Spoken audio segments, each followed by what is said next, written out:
If you're a business owner trying to build a personal brand, or you're being told again and again that you need to show your face online to help build up your brand or credibility, subject matter expertise, whatever it may be, but the idea of that just seems terrible and seems awkward and uncomfortable, here are 3 tips that I think will help you break through that barrier. Whether you're the business owner or you are a subject matter expert on staff that is being pushed to show up online more, you probably didn't get into the business or what you're doing to be a part of marketing or even to have a personal brand that's associated with it.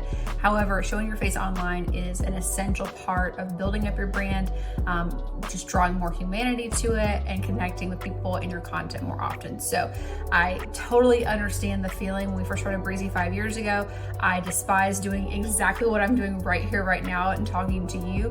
But at the same time, I knew it was essential. And these are 3 tips that I use to help myself break through that barrier as well. Number 1 is don't let imposter syndrome creep in. Easier said than done, I know, but just because you are seeing so many different people talking to the camera and filming themselves consistently, whether you're consuming content more for like leisure and fun, or even, workplace, kind of content like on LinkedIn, it's really easy to believe that everybody that's doing this is super comfortable doing it and has been doing it a long time and is really good at it. And the truth is that's just not the case. I know I felt that way so many times when we first started our company and I was, having to film things for ads or for organic content or whatever. And I'm like, who am I? Like, why should I be doing this?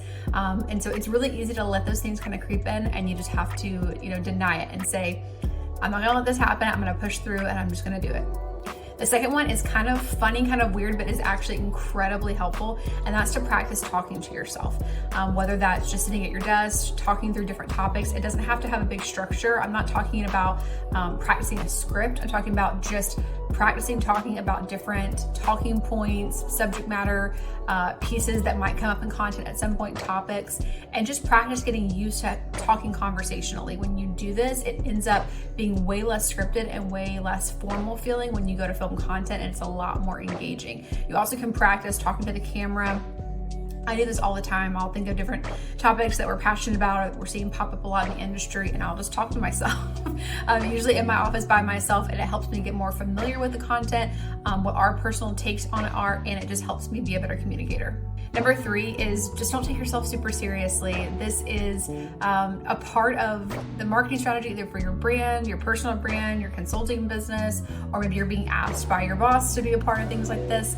And you're being asked to do this for a reason. It's because you have something really interesting to offer. You have some kind of expertise or special knowledge or thoughts. And so you don't have to take it super seriously where you feel like, I shouldn't be here, I don't belong here. It's kind of back to that first one. Don't let imposter syndrome creep in, but even more so, don't be intimidated by it and don't take it too seriously. You're probably not going to be great at it at first. That's totally okay. You'll get better with time, as we all do at everything we try. So give it a try. Push through that imposter syndrome, practice talking just to yourself, to the camera, whatever it may be, and just know it's not a huge deal and you're gonna keep getting better with it over time.